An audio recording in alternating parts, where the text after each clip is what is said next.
প্রিয় চাকরি প্রত্যাশী বন্ধুরা, আসসালামু আলাইকুম। আশা করি আল্লাহর রহমতে আপনারা সকলে ভালো আছেন। তো ইতিমধ্যে আপনারা দেখতে পারছেন পল্লী বিদ্যুতে বিশাল নিয়োগ বিজ্ঞপ্তি প্রকাশিত হয়েছে, অর্থাৎ সকল জেলার প্রার্থী আবেদন করতে পারবে। তো দেখতে পাচ্ছেন এখানে 16 এপ্রিল 2025 খ্রিস্টাব্দ তারিখে প্রকাশিত করছে পল্লী বিদ্যুতের এই নিয়োগ বিজ্ঞপ্তি। তো এই নিয়োগ বিজ্ঞপ্তিতে বিভিন্ন ক্যাটাগরির পোস্ট রয়েছে। প্রত্যেকটা পোস্টের আবেদনের ক্ষেত্রে শিক্ষাগত যোগ্যতা, বেতন স্কেল, আবেদনের শুরুর তারিখ, শেষ তারিখ, আবেদনের পরীক্ষাটা কোথায় হবে এবং আবেদন ফি কত টাকা, এ টু জেড বিষয়ে আজকের এই ভিডিওটিতে জানতে পারবেন।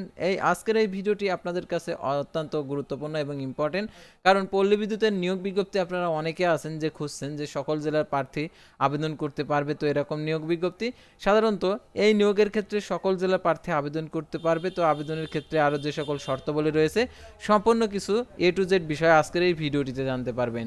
তাই ভিডিও শুরুর প্রথমে আপনি যদি অল জব নিউজ বাংলাদেশ এই চ্যানেলে প্রথমবার এই ভিডিওটি দেখে থাকেন তাহলে আমাদের এই চ্যানেলটিকে সাবস্ক্রাইব করে রাখবেন, notification bell button all press করে রাখবেন, এই ভিডিওটিতে একটি লাইক করে দিবেন। আর যারা ইতিমধ্যে আমাদের এই চ্যানেলটিকে সাবস্ক্রাইব করে পাশে রয়েছেন তাদেরকে অসংখ্য ধন্যবাদ আমাদের এই চ্যানেলটিকে সাবস্ক্রাইব করে পাশে থাকার জন্য। আর আমাদের যারা ফেসবুক পেজে ভিডিও দেখছেন আমাদের ফেসবুক পেজটি লাইক দিয়ে ফলো করে আমাদের ফেসবুক পেজের সঙ্গে থাকবেন।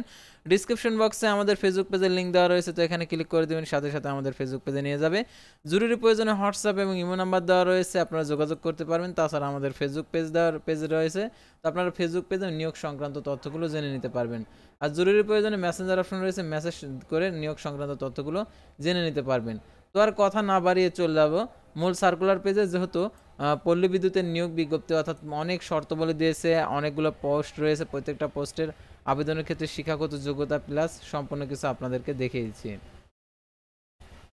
তো দেখতে পাচ্ছেন প্রথমে যে কথাগুলো বলা রয়েছে, দেখতে পাচ্ছেন এখানে লক্ষ্মীপুর পল্লী বিদ্যুৎ সমিতি, দেখতে পাচ্ছেন লক্ষ্মীপুর পল্লী বিদ্যুৎ সমিতির নিম্নে বর্ণিত সহকারী, cashier, data entry operator, office সহায়ক, মালি, শূন্য পদে অস্থায়ী ভিত্তিতে লোকবল নিয়োগের প্যানেল প্রস্তুতের নিমিত্তে যোগ্যতা সম্পন্ন প্রকৃত বাংলাদেশি নাগরিকদের নিকট হতে নিম্নে বর্ণিত শর্ত প্রতিপালন সাপেক্ষে লক্ষ্মীপুর পল্লী বিদ্যুৎ সমিতির ওয়েবসাইটে pbs.লক্ষ্মীপুর.gov.bd প্রদত্ত আবেদন ফর্মের মাধ্যমে সহজে আবেদন করতে হবে।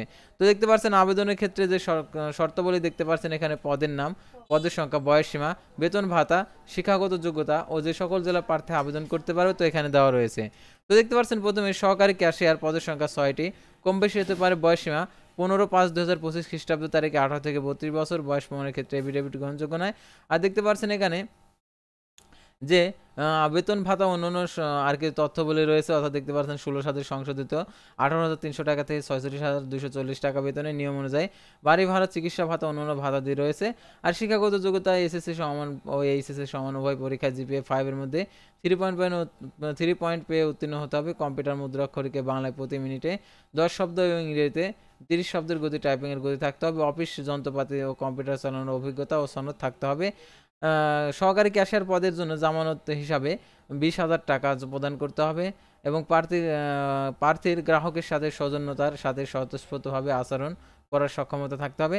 তারপরে দেখতে পাচ্ছেন এখানে ডাটা এন্ট্রি অপারেটর মহিলাদের জন্য সংরক্ষিত পদের সংখ্যা একটি, কম বেশি হতে পারে। তো দেখতে পাচ্ছেন এখানে 15/5/2025 খ্রিস্টাব্দ তারিখে প্রার্থীর বয়সসীমা 18 থেকে 32 বছর। আর এটার জন্য দেখতে পাচ্ছেন প্রবেশ বেতন কাঠামো 2016 সালের মোতাবেক দেখতে পাচ্ছেন এখানে 18,300 টাকা থেকে 46,240 টাকা বেতনে নিয়ম অনুযায়ী বাড়ি ভাড়া, চিকিৎসা ভাতা, অন্যান্য ভাতা পদীয়। আর দেখতে পাচ্ছেন এটার জন্য ন্যূনতম এসএসসি ও এইচএসসি সমান পরীক্ষা উত্তীর্ণ হতে হবে। আর জিপিএ 5 এর মধ্যে 2 পয়েন্ট পেয়ে উত্তীর্ণ হলে আবেদন করতে পারবে। আর বাংলায় প্রতি মিনিটে 20 শব্দ, ইংরেজিতে 30 শব্দের গতি টাইপিংয়ের গতি থাকতে হবে।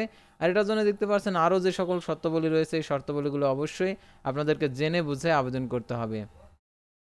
তারপরে দেখতে পাচ্ছেন অফিস সহায়ক, পদের সংখ্যা 4টি, কম বেশি হতে পারে। দেখতে পাচ্ছেন এখানে 15/5/2025 খ্রিস্টাব্দ তারিখে 18 থেকে 32 বছর, প্রবেশ বেতন কাঠামো দেখতে পাচ্ছেন 15,500 টাকা থেকে 29,170 টাকা বেতনে নিয়ম অনুযায়ী বাড়ি ভাড়া, চিকিৎসা ভাতা, অন্যান্য ভাতা দিয়ে এসএসসি ও সমান পরীক্ষা উত্তীর্ণ। প্রার্থীকে অবশ্যই সৎ, বিশ্বস্ত, উত্তম চরিত্রের অধিকারী হতে হবে। প্রার্থীকে সুন্দর শারীরিক গঠন ও সুস্বাস্থ্যের অধিকারী হতে হবে। সাইকেল চালানোর পারদর্শী হতে হবে এবং অবশ্যই নিজস্ব বাইসাইকেল থাকতে হবে। প্রার্থীকে দাপ্তরিক চিঠিপত্র আদান প্রদান, পরিষ্কার পরিচ্ছন্নতা, গৃহস্থালী এবং অফিস ডেকোরেশন কাজে পারদর্শী হতে হবে। তারপর আমরা দেখতে পাচ্ছি 4 নম্বর পোস্ট অর্থাৎ মালি, পদের সংখ্যা একটি কম বেশি হতে পারে। 15/5/2025 খ্রিস্টাব্দ তারিখে 18 থেকে 32 বছর বয়স ভ্রমণের ক্ষেত্রে আর কি এসএসসি সমান আর কি যে সনদ রয়েছে সেই সনদ অনুযায়ী আর কি বয়সটা নির্ধারণ করবে। আর এখানে দেখতে পাচ্ছেন 16 সাল অনুযায়ী সংশোধিত বেতন কাঠামো 14,700 টাকা থেকে 37,150 টাকা বেতনের নিয়ম অনুযায়ী বাড়ি ভাড়া, চিকিৎসা ভাতা, অন্যান্য ভাতা দিয়ে প্রদত্ত আর কি পদীয়। আর এটার জন্য দেখতে পাচ্ছেন অক্ষর জ্ঞান সম্পন্ন হতে হবে, অর্থাৎ আপনার যদি অক্ষর জ্ঞান থেকে থাকে তাহলে আবেদন করতে পারবেন। এখানে কোনো শিক্ষাগত যোগ্যতার কোনো বিষয় নেই। প্রার্থীকে অবশ্যই সৎ, বিশ্বস্ত, উত্তম চরিত্রের অধিকার হতে হবে। প্রার্থীকে অবশ্যই পরিচ্ছন্ন বাগান তৈরি পরিচর্যার কাজে পারদর্শী হতে হবে। অভিজ্ঞতা প্রয়োজন আর কি নিষ্প্রয়োজন এবং তবে সংশ্লিষ্ট কাজে অভিজ্ঞ প্রার্থীদের অগ্রাধিকার দেওয়া হবে। আর দেখতে পাচ্ছেন যে সকল জেলার প্রার্থী আবেদন করতে পারেন। লক্ষ্মীপুর জেলার লক্ষ্মীপুর প্রভিন্সের ভৌগোলিক এলাকার, বরিশাল জেলার মেহেন্দিগঞ্জ উপজেলার গোবিন্দপুরের ইউনিয়নের বাসিন্দাগণ নাগরিকগণ আবেদন করতে পারবে না। অন্যান্য সকল জেলার বাসিন্দাগণ আবেদন করতে পারবে। তো আবেদনের ক্ষেত্রে আরও যে শর্তাবলী রয়েছে, উল্লেখিত পদের নিয়োগ লাভের আগ্রহী প্রার্থীগণকে লক্ষ্মীপুর পল্লী বিদ্যুৎ সমিতির যে ওয়েবসাইট দেওয়া রয়েছে এই ওয়েবসাইটে গিয়ে A4 সাইজের কাগজের যে ফর্ম ভার্সন অর্থাৎ দেওয়া রয়েছে ডাউনলোড করে প্রিন্ট করে আর কি সম্পূর্ণ কিছু ফিল আপ করে লক্ষ্মীপুর পল্লী বিদ্যুৎ সমিতির এর অনুকূলে আর কি কাগজপত্র যুক্ত করে জমা দিতে হবে। আর অবশ্যই প্রত্যেকটা পদের জন্য আর কি যেখানে টাকাটা ধরা রয়েছে অর্থাৎ সহকারী ক্যাশিয়ার, ডাটা এন্ট্রি অপারেটরের জন্য পরীক্ষার ফি বাবদ 100 টাকা, pre order bank draft, office সহায়ক ও মালি পদের জন্য 50 টাকা মূল্যমানের প্রি অর্ডার ব্যাংক ড্রাফট আবেদনপত্রের সাথে যুক্ত করতে হবে। আগামী 15/5/2025 খ্রিস্টাব্দ তারিখে অফিস চলাকালীন সময়ের মধ্যে আবেদন করতে হবে। সরাসরি কোনো আবেদনপত্র বা এছাড়া সাদা কাগজে লিখিত টাইপকৃত আবেদনপত্র উল্লেখিত তারিখের পর প্রাপ্ত আবেদনপত্র বাতিল বলে গণ্য হবে। আর আবেদনপত্রের সাথে যে সকল কাগজপত্র যুক্ত করতে হবে তো এখানে দেওয়া রয়েছে। ছবির পিছনে প্রার্থীর নাম লেখা সম্বলিত 3 কপি পাসপোর্ট সাইজের সত্যায়িত কপি, শিক্ষাগত যোগ্যতার সনদের সত্যায়িত কপি, মার্কশিট ও প্রশংসাপত্র গ্রহণযোগ্য নয়। তারপরে দেখতে পাচ্ছেন এখানে জাতীয় পরিচয়পত্রের নিবন্ধনের অনলাইন কপি। তারপরে দেখতে পাচ্ছেন ইউনিয়ন পরিষদ, পৌরসভার চেয়ারম্যান, কমিশনার কর্তৃক প্রদত্ত নাগরিকত্ব সনদ।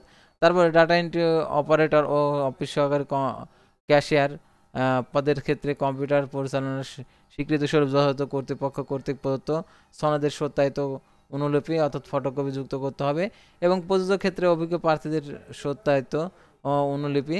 তারপর এখানে দেখতে পাচ্ছেন যে পদগুলো রয়েছে এই পদের যে টাকার পরিমাণ অর্থাৎ দেখতে পাচ্ছেন জেনারেল ম্যানেজার লক্ষ্মীপুর পল্লী বিদ্যুৎ সমিতির অনুকূলে 1, 2 ও পদের ক্ষেত্রে 10,000 টাকা মূল্যমানের এবং 2 ও 3, 4 নং পদের ক্ষেত্রে 50 টাকা মূল্যমানের প্রি অর্ডার ব্যাংক ড্রাফট যুক্ত করতে হবে। অর্থাৎ এখানে 100 টাকার আর কি মূল্যমানের, আর এটা হচ্ছে 50 টাকা মূল্যমানের ব্যাংক ড্রাফট প্রি অর্ডার যুক্ত করতে হবে। আর আবেদন পাঠাবার ঠিকানা দেখতে পাচ্ছেন এখানে দেওয়া রয়েছে।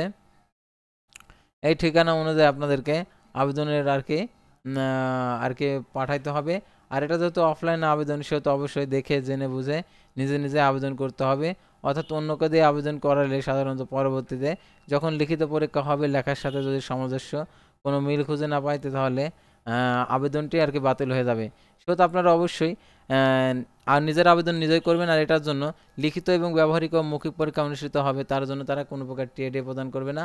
আর এই পরীক্ষাটা হবে হচ্ছে লক্ষ্মীপুর পল্লী বিদ্যুৎ সমিতির এলাকাতে। সেহেতু যারা এই এলাকাতে পরীক্ষা দিতে ইচ্ছুক তারা অবশ্যই আবেদন করবেন।